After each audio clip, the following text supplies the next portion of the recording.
Hello, and thank you for attending our webinar today. My name is Kimberly Moore, and I'm the Waiting Child Program Manager with Great Wall China Adoption. I'm very eager to speak with you more about your adoption options and hopefully answer some questions that you might be having about your adoption journey as well. We're going to talk more about the China program in general and also explore some of those options that you might be looking towards.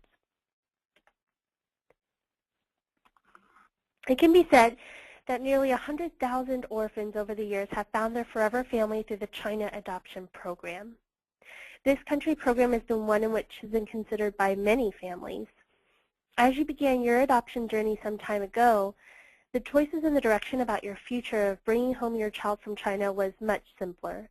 The wait was short, the process was quick, and the program was open to more families without as strict of eligibility requirements. We saw many children being referred to our Great Wall families. However, it's different now. We often hear our families telling us their feelings of being stuck and waiting for a healthy referral. Over the past several years together, we've anxiously waited with you to see how many healthier children would be matched with families. And in return, we've only seen the wait for healthy referrals continue to grow. We can only imagine how emotionally hard this wait has been for your family. Every day we speak to families about the wait times for a healthy referral, and unfortunately there's just no way to predict how much longer you may expect to wait. What we do know is that we know the trends that we've seen and what we're continuing to see. For example, in 2005, there are around 7,900 completed China adoptions. And just last year, there were only 3,300 international adoptions from China. Over the years, we've waited with you to see how many of these children will be matched with families, and we've just seen the wait from China continue to grow longer. Great Wall China Adoption continues to monitor the status of these referrals regularly, and we want to share the most current news of the CCCWA, or the China Center for Children's Welfare and Adoption, and the referral wait time. Great Wall is solely dependent on the CCCWA for the matching of healthy referrals to families. The CCCWA can only match families with children's files that are made available for international adoption. The number of files released each month determines how many families will be matched with a young, healthy child. As of June 1st, 2013, the CCCWA has notified our agency that the number of healthy referrals will continue to slow. The CCCWA has also recently confirmed that they expect to see more boys available for international adoption, and our families should expect to see a significant increase in healthy male referrals.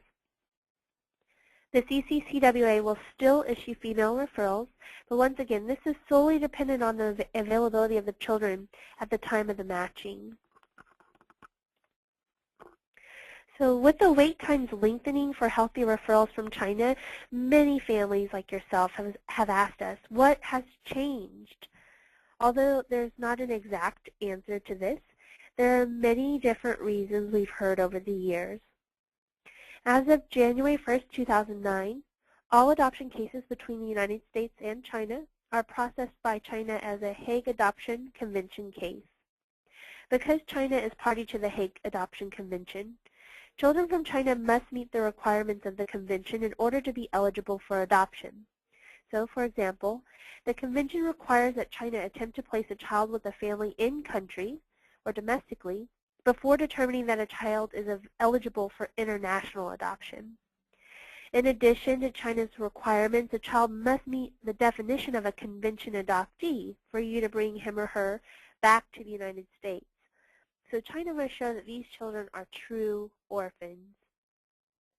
If a child's birth parents or if the child has a sole or surviving parent or other legal custodian, freely gives their written irrevocable consent to the termination of their legal relationship with the child. Or if the child has two living birth parents who are last legal custodians who signed irrevocable consent to the adoption, they are determined to be incapable of providing proper care for the child, and that child is deemed to be a true orphan. As this may be hard to do if the parents are still present but haven't given consent, or for example if the parents are in prison, these children might not be deemed a true orphan. Also, according to the Hague Convention, China must seek a family in-country before considering international adoption. With this being the case, there have been more domestic adoptions completed in China too. The director of our Zhongshan Orphanage Partnership recently came to visit us here in Texas. Zhongshan houses over 400 children and is located in a very urbanized area in southern China. This director stated that over the past year, he has only received one healthy referral, one healthy child in his orphanage, and that child was adopted domestically. According to some studies, in 1999, there were only around 6,000 to 8,000 domestic adoptions within China. However, as of 2008, there were around 45,000 domestic adoptions that had taken place. As of 2011, around 90% of the healthy child adoptions from China have been through domestic adoptions. And since then, we've only seen these numbers continue to rise. Outside of domestic adoptions, it's important to keep in mind the one-child policy in China. Most families will have to consider a fine of 3 to 10 times a household's annual income, and that's set by each province's family planning bureau, just depending on what it is for breaking the policy. Although this does still have a huge impact on Chinese citizens, it's important to keep in mind that wealth is growing in China. Wealthy couples who still may be exposed to huge fines for such an open violation of multiple offspring, they may have the resources to be able to afford the taxes to keep more than one child in their home. In most provinces, village family planning officers do diligently chart the menstrual cycle and pelvic exam results of every woman of childbearing age in their area. So if a woman gets pregnant without permission and is unable to pay the fine for violating this policy, she risks also being subjected to a forced abortion. According to Chinese Health Ministry data released in March, 336 million abortions and 222 million sterilizations have been carried out since 1971. So overall, many families just can't even afford to consider the possibility of birthing another child or having another child or having a new child come into their family due to these types of fines and penalties. And when you look at all this information, it's also important to keep in mind the rise of infertility in China. This is something that we're experiencing in the United States, but this is a problem that people are facing all over the world. More than 40 million people in China are suffering from infertility. This is mostly due to factors like heavy workload, stress, environmental pollution, unhealthy lifestyles. But one study also shows that most infertility issues amongst Chinese citizens may be due to the growing rates of abortions. In this survey of 18,000 people that were seeking treatment for infertility in Beijing, it was found that 10% have been trying to conceive for a year since getting married, 15% have been trying for 2 years, and 25% for at least 10 years. Now medical experts are starting to conclude that abortion can cause complications for women who want to have children. It would say that a high number of abortions and increasing levels of obesity were the main reasons for rising infertility rates in China. So after considering all of that information and the decrease in healthy referrals, China has really begun to focus on developing their program for special needs adoptions. According to some studies, an increasing 75% of adoptions from China are those of waiting children. Adopting a waiting child is currently the most viable option for families looking to complete a China adoption. And with this news, many families have begun to seriously consider where they are in the adoption process, along with how and if they want to proceed. After much soul searching, many parents have chosen this path in order to complete their family. Although it may not be the best option for every family, we at Great Wall want to share more resources available for your family to at least explore that option. Many of you have chosen to adopt a healthy child due to your age, or maybe trying to maintain birth order, or perhaps just due to the unknowns or the fears of adopting a child with a special need. Keep in mind that waiting children are just like any other kiddos. They're just children. One adoptive parent recently told our agency that their child's special need is secondary to what an amazing child she really is. These children still need the love, care, and attention of a forever family. Even pursuing a healthy child from China has many risks, including the potential that a condition has not been diagnosed. So what is the Waiting Child Program, and who is a waiting child? Well, the Waiting Child Program manages the care and the placement of children up to 14 years old with any level of diagnosed medical condition or developmental special need. They also manage the care and placement of children between the ages of 8 to 14 years old who might not have any medical diagnosis. It can be said that 99% of children waiting in China are those with some level of diagnosed medical condition. For many families who are open to a child with more mild, correctable, or easily manageable conditions, the most common age range we see is typically between 12 to 24 months. When families think of medical conditions or special needs, many assume that this means that a child has a severe, lifelong, life-altering medical or developmental condition.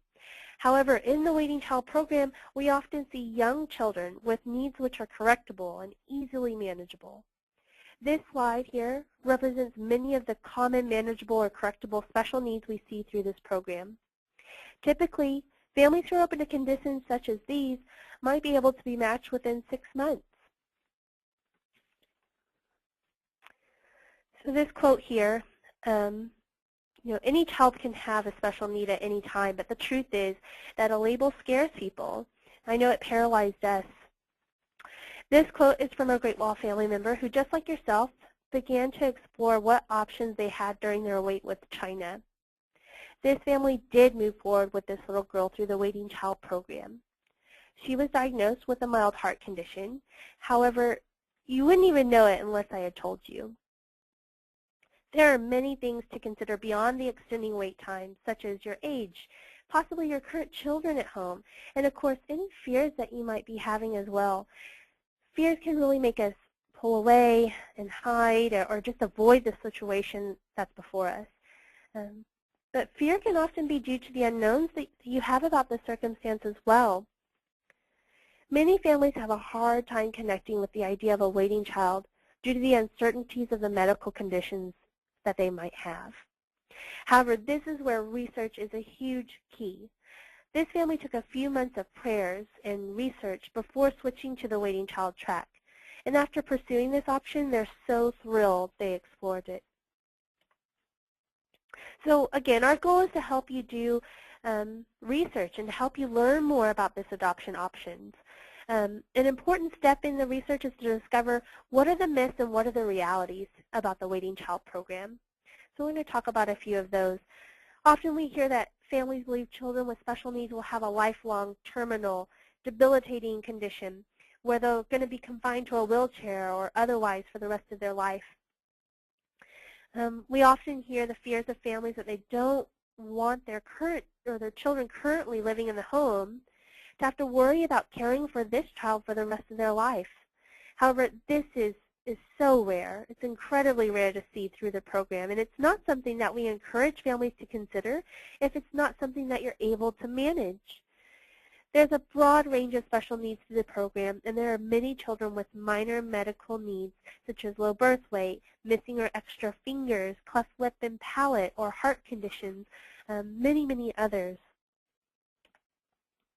For many families who've not even looked into their health insurance, many feel that they will not cover a child with a pre-existing condition. And this is simply not true for most cases. As a result of the federal and state legislation, discrimination by health insurance carriers against adopted children is prohibited. The Health Insurance Portability and Accountability Act extended the prohibition against discrimination to government employers. As a result, health insurance coverage for adopted children is now available to all families covered by group health plans as soon as those families assume financial responsibility for the child. Several other things were accomplished. For example, it's mandated that group health plans must offer the employee the right to enroll the new child in the plan immediately. It is important to note that the law does not cover individual plans. It does only apply to group plans, but that is important for you guys to look into. As you research more about the needs your family is open to, we know you might have fears about the matching process. Many families tell us that they feel, once they check or they say that they're open to a condition, that they're going to have to be matched with a child, or they feel that our agency will only match them with a child who has a very significant condition, and that their feelings and their family dynamics will not be taken into account. And nothing could be farther from the truth. As the matching process happens at the agency level, instead of at the CCCWA like a healthy referral, our matching team will work with your family to help you find the best match. Matching a child to a family is a process, and it begins with the family learning more about various conditions, talking with one another and deciding on their level of comfort. And successful families are honest with themselves, each other, and your agency. With time, education, and exploration, we'll be able to speak openly about the conditions that you're best prepared to manage, and we'll consider children who might be a good match for your family based off those parameters. It's always a process, and one in which we work very carefully with our families. In all cases, your family will make the final decision about that child. A very common misconception about the program is that special needs will require too much care, and due to this, families feel that their only option is to adopt a healthy child. There are many, many, many children waiting who do not have serious medical special needs. What they do have is serious sounding special needs. For a child in an institution, a diagnosed condition or a label can be a life sentence. What we're asking families to do is simply take another look at waiting children. Children with the label of a heart condition might have already had a surgery to correct their situation. A child with a limb difference could have had a minor difference. A child with cerebral palsy might have weakness in one arm. But unless a family like yourself requests a child's file and has that file reviewed by a physician, there is little hope. So many children wait for a chance to join a family, and we hope that you please consider taking another look at these children. Another myth we hear, I can't explore the waiting child program without losing my place in line for a healthy referral. Families are able to learn about waiting children in the program without losing their place in line for a healthy referral. The CCCWA is not notified about your decision to move forward with a waiting child until your family writes a letter of intent notifying the CCCWA of your decision. You only lose your place in line once you commit to a waiting child and move forward. Until that time, you're welcome to explore the program and see if this might be a good match for your family. So what if you do want to move forward with the waiting child program? Where should you start? We're going to talk about those steps. So we recommend all families who are considering the waiting child program with China to begin by researching more about the conditions and the age range and the gender your family is open to adopting. Your family should also connect with your social worker regarding your desire to parent a child with special needs. When you're considering the age, the gender, the medical conditions of your child, your social worker can help you look at all aspects of your family dynamics to determine what's going to be best for you. It's important to look into resources available in your area when you are considering a child with special needs. Families are also highly encouraged to speak with a medical professional about all the medical conditions your family might be considering. It's important to understand the best and worst case scenario with each special need to determine if your family has the resources to provide for a child with that condition. If you don't already have a physician in mind, we're more than happy to refer you to a doctor experienced with internationally adopted children through our medical referral service. If your family is ready to begin the search process and you'd like to get started, families are then encouraged to speak with a waiting child specialist like myself or our team here. You can also complete a waiting child family profile, which I provided the link for. Your profile gives our waiting child team a glimpse into your family and allows us to see your preparedness for a child with special needs. So this is our family profile. The first half of this questionnaire provides our waiting child team with general updated background information and contact information. First and last name, address, phone number, any of that contact information which might have changed. The second half of the profile will provide us with a better idea of the age ranges we see and in which your family might be open to, along with the special needs your family might be willing to consider. You can scroll over each condition to learn a bit more about what each one is, and you can also select which special needs your family would be most open to considering. This is not an exhaustive list, but it does provide you with your specialist with a good indication of what condition your family might be willing to manage. Many families say that they feel as though when they check a special need, they're locking themselves into adopting a child with that condition. And remember, this is not the case. This profile is very flexible, and it can change and bend just as your parameters can change and move throughout the program. Once you've completed your family profile, or most importantly, have spoken with a waiting child specialist regarding your desire to move forward with the program, our team will begin to consider potential children who may be a good match for your family. The waiting child process is a bit different than that of the traditional China track, primarily when looking at the matching piece. Unlike the traditional China adoption program, where the CCCWA is responsible for matching a family with a specific child, the files for waiting children are sent directly to the agencies, so it's the agency's responsibility to find families for these children. Our waiting child team will go through a review process when searching for families who might be a good match for that child. Our team is able to help place children not only from the CCCWA's listing of available children, also known as the shared list, but we also work with 5 orphanages exclusively in order to help place children. These orphanages are Fuyang, Zhongshan, Qinzhou, Dingyuan, and Shenzhen. As children are made available for adoption, we'll review a child's file information to understand that child's needs. We'll then search for families that are open to that child's condition. If we feel that your family might be a good match, we'll contact you and initially speak with you over the phone about that child's condition and information in the file. During that conversation, if your family and Great Wall mutually agree that this child might be a good match for you, the electronic file of medical and developmental information, and of course pictures, will be sent to you by email. So once a month, new children who are being made available for adoption will have their files released to all agencies. Every child who is listed for adoption from China has a standard medical and developmental file available for review. We ask all families to consult with a medical professional in regards to the child's information. If you do not have a physician currently in mind, we're more than happy to refer you to a doctor experienced with internationally adopted children. We will provide your family with everything, including all updated information currently available on that child.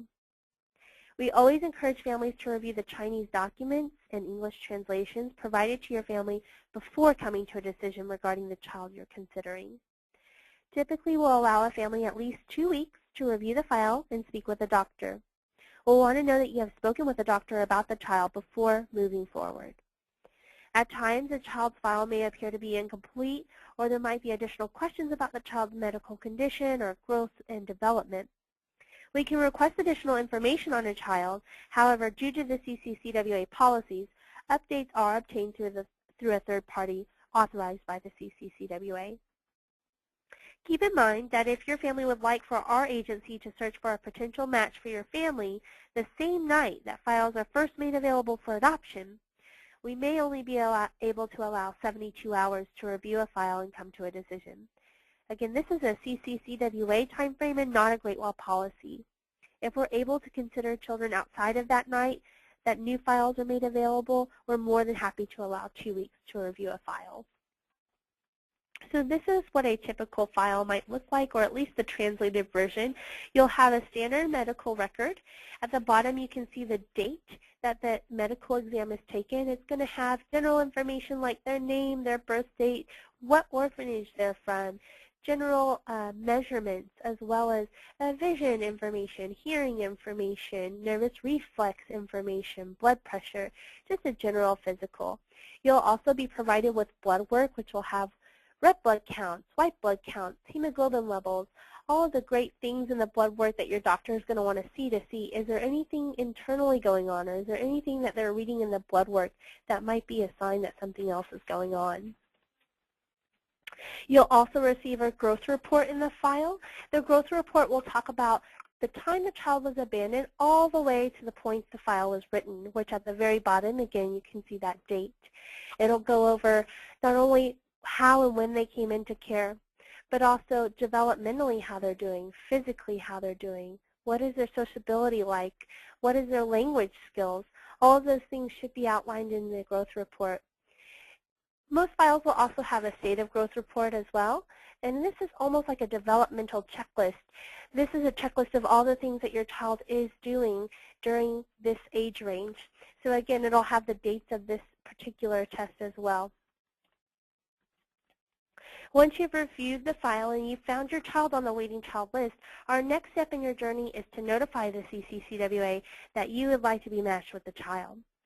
So we do this by submitting a letter of intent and associated documents to the CCCWA to complete the formal application of a waiting child.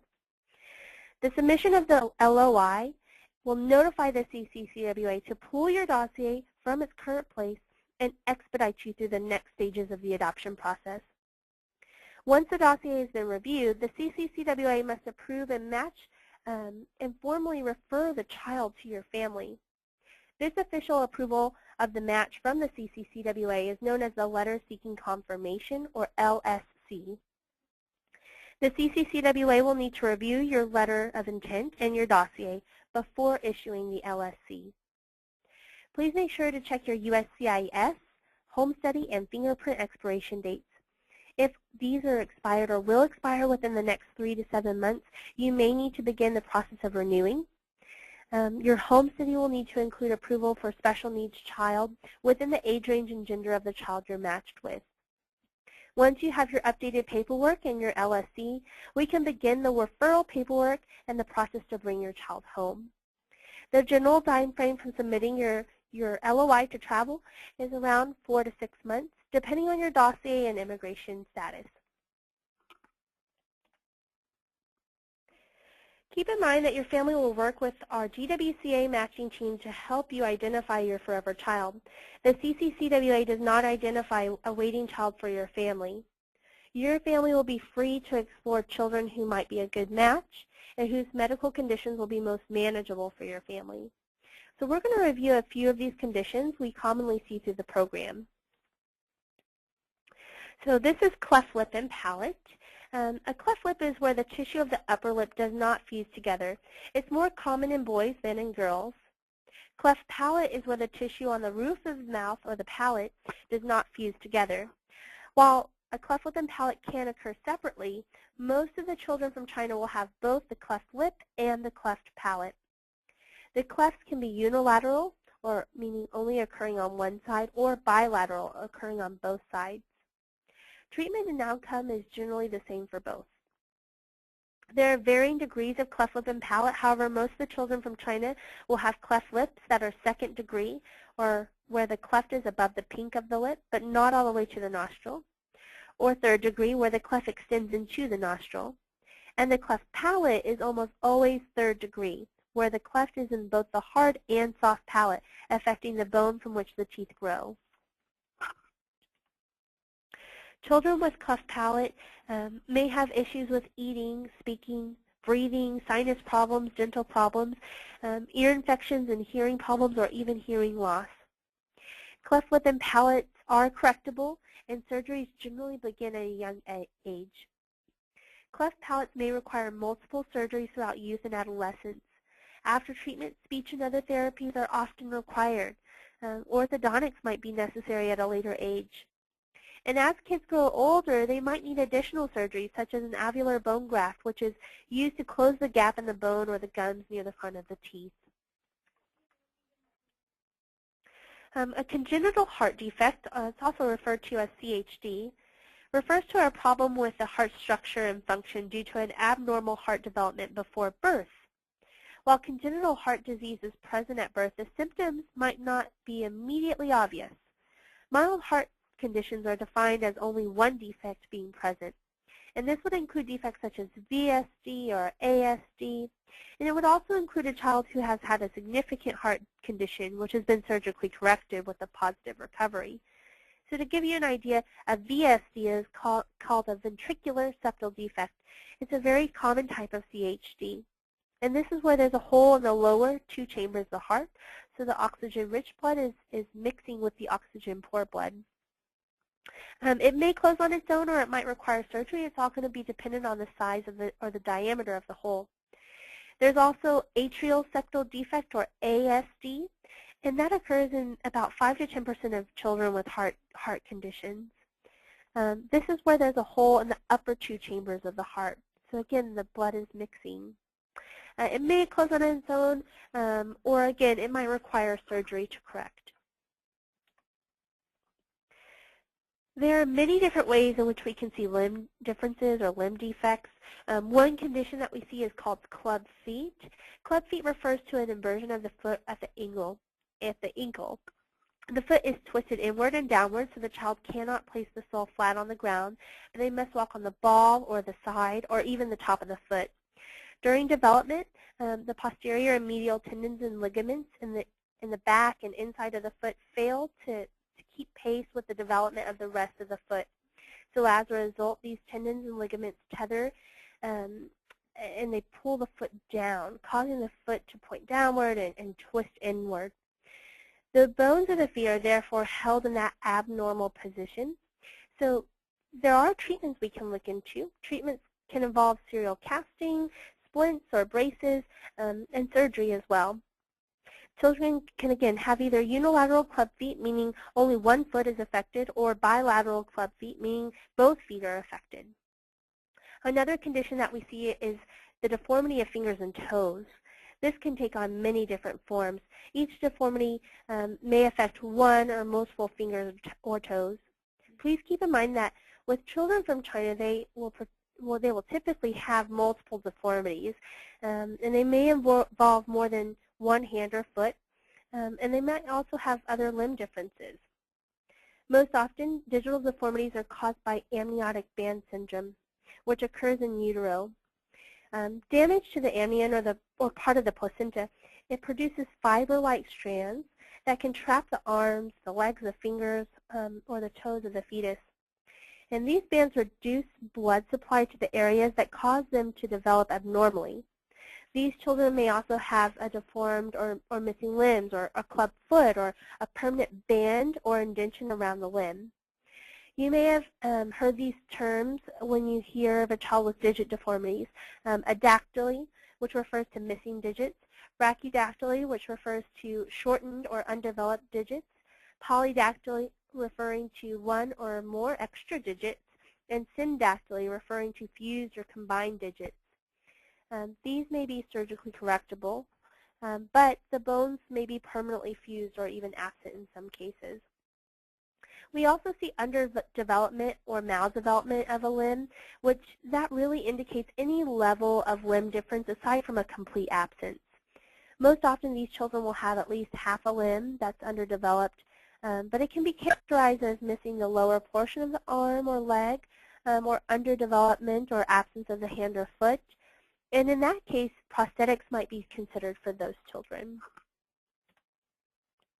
Syphilis is another condition that many families are exploring. All three of these girls here were just matched this year and have been diagnosed with cured syphilis. Syphilis is easily spread infection caused by the bacteria